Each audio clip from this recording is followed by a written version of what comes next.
Hi guys, this is just a quick video updating you on what was going on.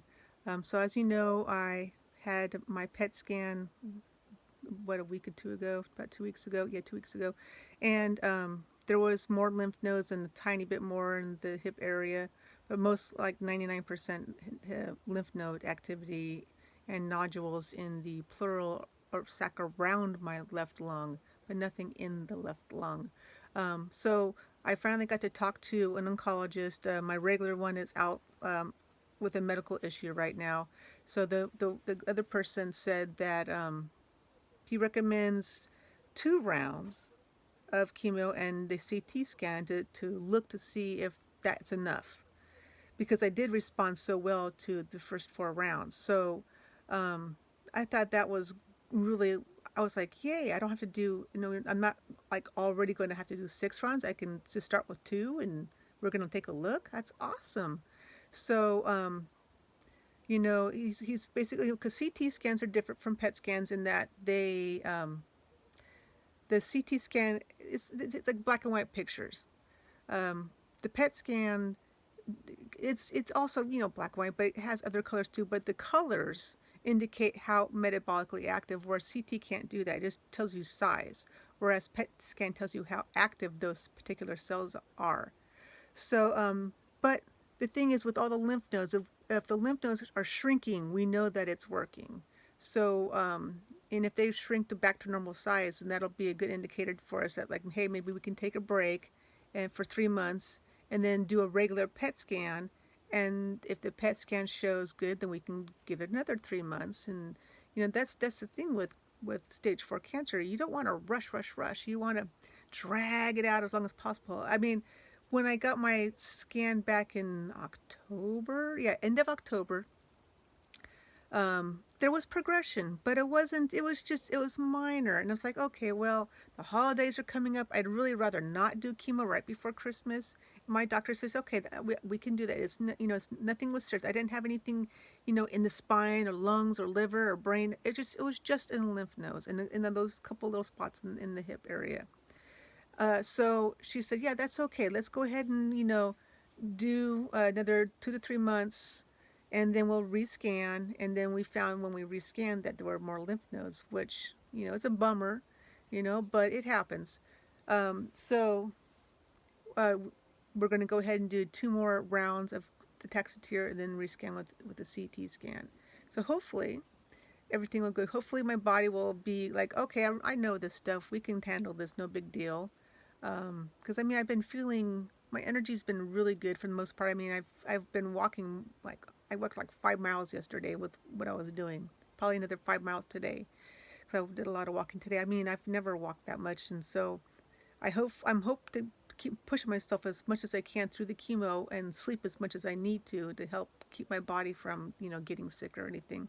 'Cause I don't want to decondition myself during chemo because I worked so hard to get my condition back up after the autoimmune disease first knocked me down with my legs, and I just took just it was bad, and then the chemo right after that. So it really took a long time to get my condition back up to where I feel like strong again.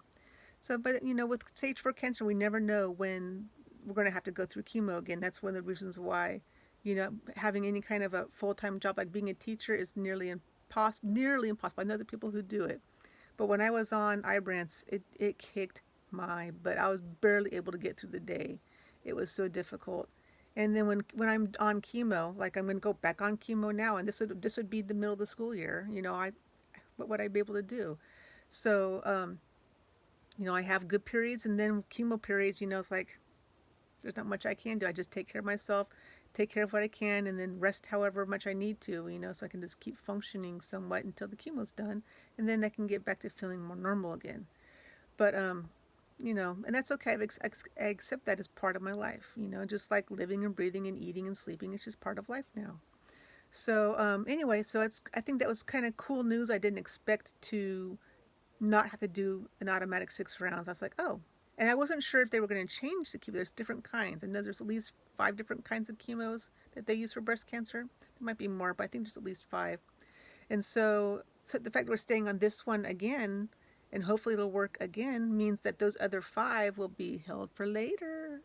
and hopefully those 5 will work. But each time you do a new medication and you wait for 3 months, that's another 3 months to your life. you know so we're talking months. We're scratching for months. I want to be here for as many months as I can.